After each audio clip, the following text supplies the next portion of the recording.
Hi, I'm Tim. Welcome to our channel, and thanks for logging on. If you enjoy these videos, do me a favor and subscribe to our YouTube channel right here at Watchbox Reviews. I'd really appreciate it, and I'd be able to send my best to your inbox on a daily basis.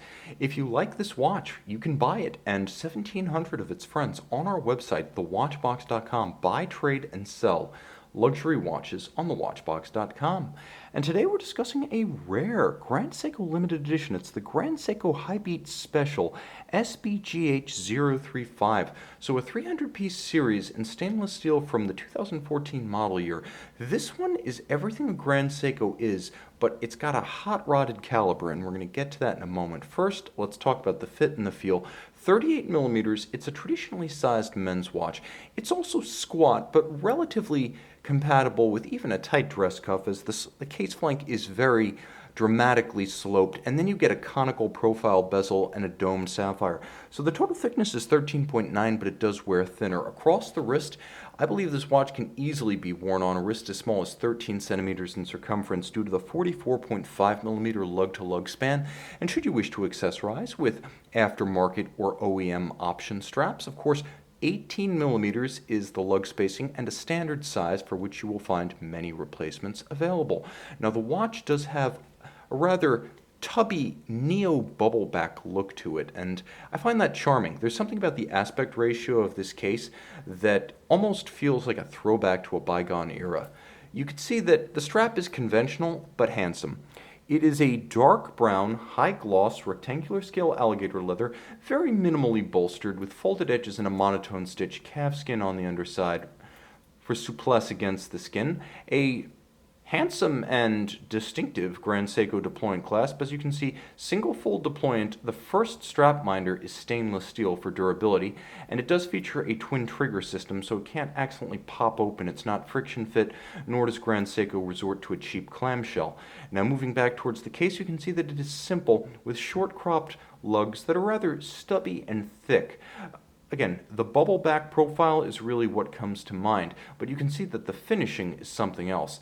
This is Grand Seiko's fabled Zaratsu polish. The first thing you need to know is that it's done by hand against a tin wheel, and I'm going to polish it because I'm not doing justice to it with this fingerprint you see, but it's done against a tin wheel milling machine, pressed by hand using only feel and experience. You wind up with the smoothest optical finish that I've ever encountered on the outside of a watch. If you've seen black polish inside of a watch, this is along those lines. Very impressive, and you try to perfectly finish something symmetrically on both sides using only experience, feel, and your eye. It is millimetrically identical on both sides despite being hand executed. You'll also note that the character lines are crisp. Now the tops of the lugs are satin finished for a contrast, but the case band itself is sharply defined and runs lug to lug. You will note that there are apertures for a strap tool so you can rapidly swap straps, and the conical bezel adds a little bit of a masculine creased sharpness. The case itself is fairly feminine, bosomy. The bezel is harder edged. It's a yin and yang type effect. You'll also note that the dial is sensational. At first glance, you might think this is the snowflake. It's not, but what it does have is a little bit more of a golden or champagne tinge than the chalk white, or I should say snow white dial of the snowflake. It's almost like a rose lathe pattern that you would see on a guilloche cut Swiss watch. So you have that combination of silver metallic with this undulating radial pattern, and then a little bit of a shimmering golden or champagne undertone. Very impressive and handsome, as are the hand-applied and diamond-faceted indices. So the manufacture of these also requires a good deal of artisanal know-how and attention to detail, all applied naturally. It's the actual detailing of the facets themselves that truly inspires awe and warrants the ownership of a loupe to inspect the dial of this timepiece. Let's get a little bit closer, indulge ourselves with a bit more light, and see if maybe we can get this dial in better focus. And you will want that because the hands are as exquisitely detailed as the indices.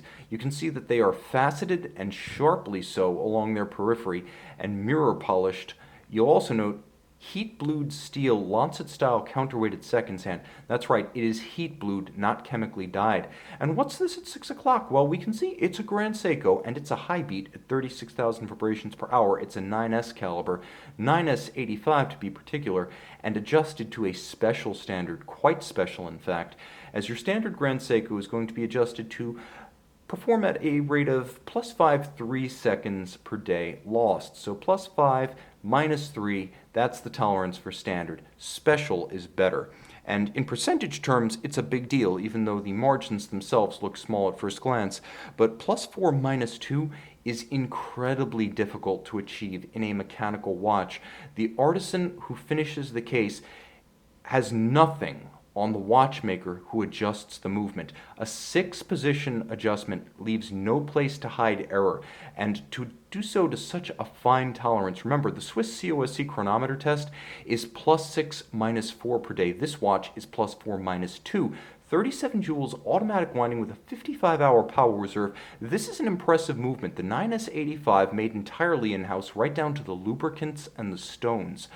The timepiece has both the 10 beat per second high rate and the exceptional 55-hour power reserve, and that's a punchy tandem. You'll also note, as this is a special Grand Seiko, let's see if we can get even closer. As this is a truly special Grand Seiko, there is a solid yellow gold medallion inset atop the winding rotor. Now, it does feature hacking or stop seconds, as well as a quick set date for rapid adjustment should the watch run down. Also important is the fact that this is a 100-meter water-resistant watch, so it's a solid all-arounder. If you're looking for a watch to be your one and only, this is an excellent choice, and frankly, you'll probably never see another one. From the Ultimate Watch Nerd brand, this is a Watch Nerd watch. You can see it and you can own it on our website.